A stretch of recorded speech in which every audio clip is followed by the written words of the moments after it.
ஆகாஷவாணி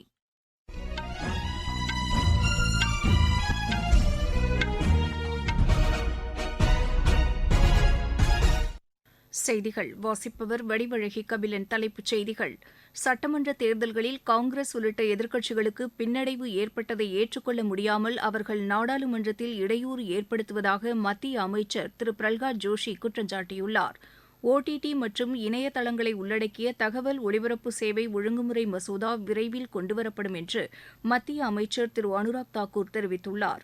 உலகளாவிய பசுமை மற்றும் நீடித்த வளர்ச்சிக்கான செயல் திட்டத்தை மத்திய சுற்றுச்சூழல் துறை அமைச்சர் திரு பூபேந்திர யாதவ் இன்று வெளியிட்டார். தமிழகத்தில் பெருமழை வெள்ளத்தால் பாதிக்கப்பட்டுள்ள தூத்துக்குடி, திருநெல்வேலி உள்ளிட்ட மாவட்டங்களில் மீட்பு மற்றும் நிவாரணப் பணிகள் முழுவீச்சில் நடைபெற்று வருகின்றன. தென்னாப்பிரிக்காவுக்கு எதிரான 2வது ஒருநாள் கிரிக்கெட் போட்டியில் இந்தியா முதலில் பேட் செய்து வருகிறது. இனி விரிவான செய்திகள். நாடாளுமன்றத்தின் இரு அவைகளிலும் உறுப்பினர்கள் சஸ்பெண்ட் செய்யப்பட்டதற்கு எதிர்ப்பு தெரிவித்து எதிர்க்கட்சிகள் அமளியில் ஈடுபட்டதால் அவை நடவடிக்கைகள் பாதிக்கப்பட்டன. இன்று காலை மக்களவை கூடியதும் காங்கிரஸ், திரிணாமுல் காங்கிரஸ், திமுக உள்ளிட்ட கட்சிகளின் உறுப்பினர்கள் கோரிக்கைகளை வலியுறுத்தி அமளியில் ஈடுபட்டனர். மக்களவையில் இதுகுறித்து பேசிய நாடாளுமன்ற விவகாரங்கள் துறை அமைச்சர் திரு பிரல்ஹாத் ஜோஷி, அண்மையில் முடிவுற்ற சட்டமன்ற தேர்தல்களில் காங்கிரஸ் உள்ளிட்ட எதிர்க்கட்சிகள் பின்னடைவை சந்தித்ததை ஏற்றுக்கொள்ள முடியாமல் அவர்கள் நாடாளுமன்ற நடவடிக்கைகளுக்கு இடையூறு ஏற்படுத்துவதாக குற்றம் சாட்டினார்.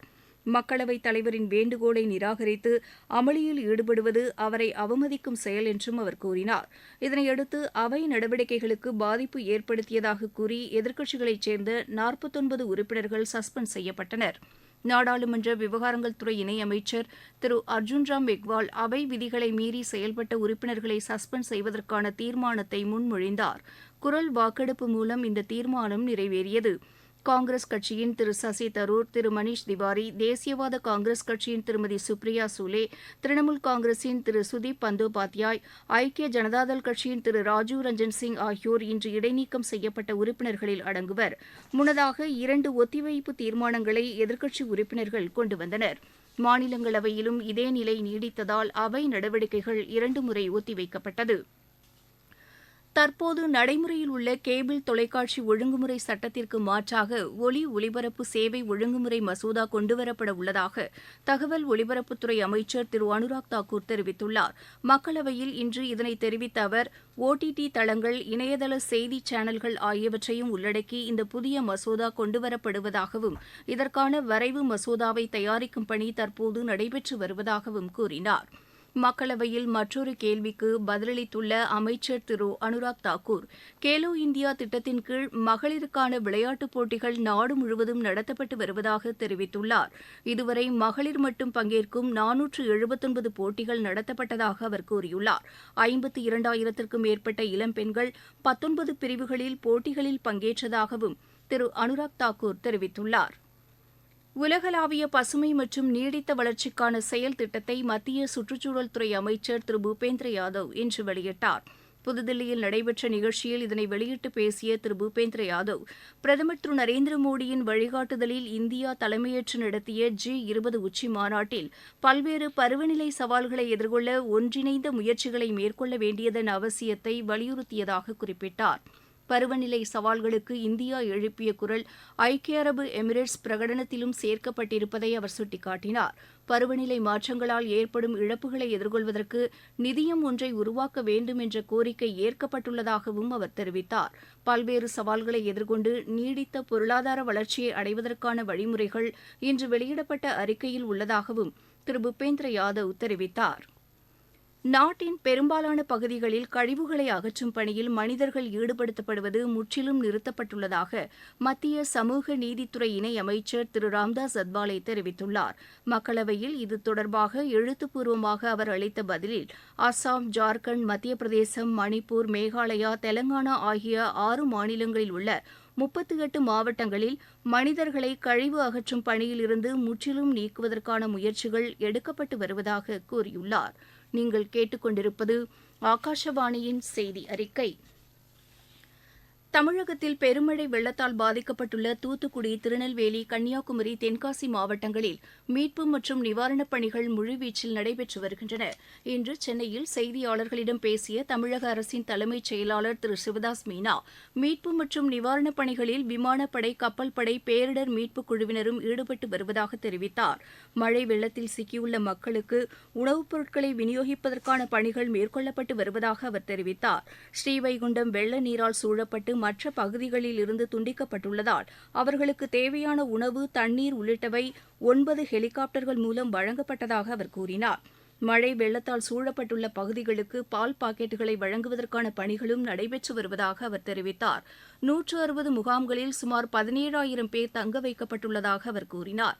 கன்னியாகுமரி, தென்காசி மாவட்டங்களில் மின் விநியோகம் முழுவதுமாக வழங்கப்பட்டுள்ளதாக கூறிய அவர், தூத்துக்குடியில் 40%, திருநெல்வேலி மாவட்டத்தில் 18% பகுதிகளுக்கும் மின் விநியோகம் வழங்கப்பட்டுள்ளதாக தெரிவித்தார். பெரும்பாலான பகுதிகளில் மின் மாற்றிகள் பழுதடைந்துள்ளதால் உடனடியாக மின்சாரம் வழங்குவதில் சிக்கல் ஏற்பட்டுள்ளதாக கூறிய அவர், மின் மாற்றிகளை சரிசெய்யும் பணி நடைபெற்று வருவதாக குறிப்பிட்டார். மழை வெள்ளம் காரணமாக 10 பேர் உயிரிழந்ததாக திரு சிவதாஸ் மீனா கூறினார். இதனிடையே ஸ்ரீவைகுண்டம் ரயில் நிலையத்தில் நிறுத்தி வைக்கப்பட்டிருந்த ரயிலில் இருந்த பயணிகள் அனைவரும் மீட்கப்பட்டுள்ளதாக ரயில்வே அதிகாரிகள் தெரிவித்துள்ளனர். பயணிகளை சென்னைக்கு அனுப்புவதற்கான நடவடிக்கைகளும் எடுக்கப்பட்டு வருவதாகவும் அவர்கள் கூறியுள்ளனர். இந்நிலையில் மத்திய தகவல் ஒலிபரப்புத்துறை இணை அமைச்சர் திரு எல் முருகன் இன்று புதுதில்லியில் மத்திய ரயில்வே அமைச்சர் திரு அஸ்வினி வைஷ்ணவை சந்தித்து ஸ்ரீவைகுண்டம் பகுதியில் சிக்கியிருந்த ரயில் பயணிகளை மீட்பது தொடர்பாக எடுத்துரைத்தார்.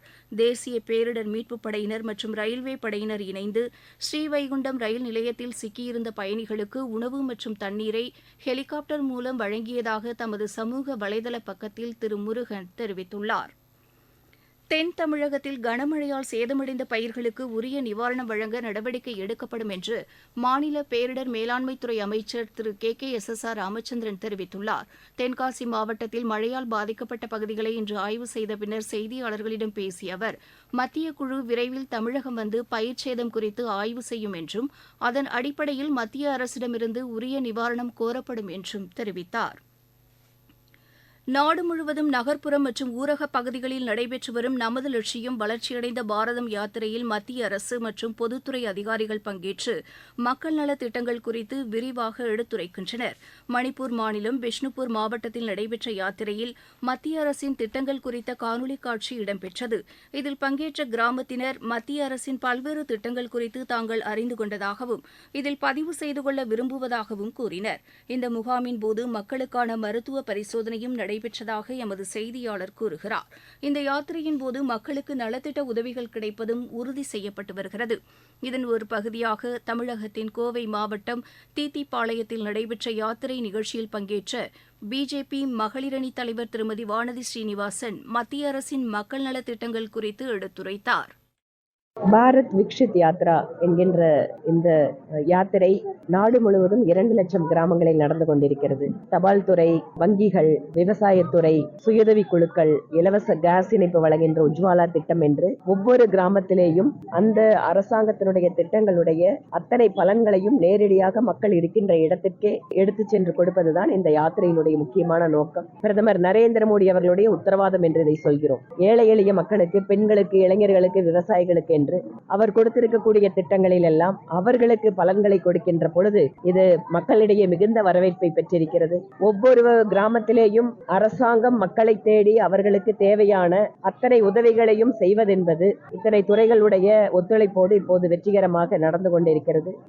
கன்னியாகுமரி, திருநெல்வேலி, தூத்துக்குடி உள்ளிட்ட மாவட்டங்களில் அடுத்த 24 மணி நேரத்தில் ஓரிரு இடங்களில் மிதமானது முதல் கனமழை பெய்யக்கூடும் என்று சென்னை வானிலை ஆய்வு மைய இயக்குநர் திரு செந்தாமரை கண்ணன் தெரிவித்துள்ளார்.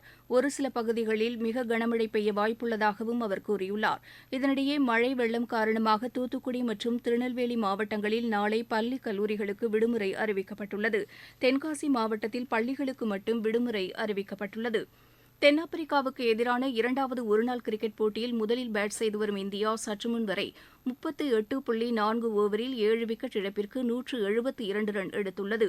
கெபர்காவில் நடைபெற்று வரும் இப்போட்டியில் டாஸ் வென்ற தென்னாப்பிரிக்கா முதலில் பந்து வீச தீர்மானித்தது. புரோ கபடி லீக் போட்டியில் இன்று நடைபெறவுள்ள ஆட்டத்தில் ஹரியானா குஜராத் அணியை எதிர்கொள்கிறது. புனேயில் இப்போட்டி இரவு 8 மணிக்கு தொடங்குகிறது. மீண்டும் தலைப்புச் செய்திகள். சட்டமன்ற தேர்தல்களில் காங்கிரஸ் உள்ளிட்ட எதிர்க்கட்சிகளுக்கு பின்னடைவு ஏற்பட்டதை ஏற்றுக்கொள்ள முடியாமல் அவர்கள் நாடாளுமன்றத்தில் இடையூறு ஏற்படுத்துவதாக மத்திய அமைச்சர் திரு பிரல்ஹாத் ஜோஷி குற்றம் சாட்டியுள்ளார்.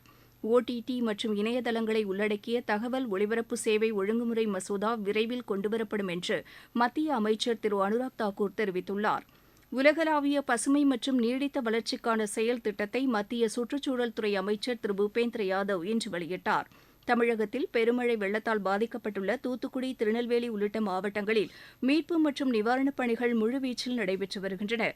தென்னாப்பிரிக்காவுக்கு எதிரான இரண்டாவது ஒருநாள் கிரிக்கெட் போட்டியில் இந்தியா முதலில் பேட் செய்து வருகிறது. இத்துடன் இந்த செய்தி அறிக்கை நிறைவு பெற்றது.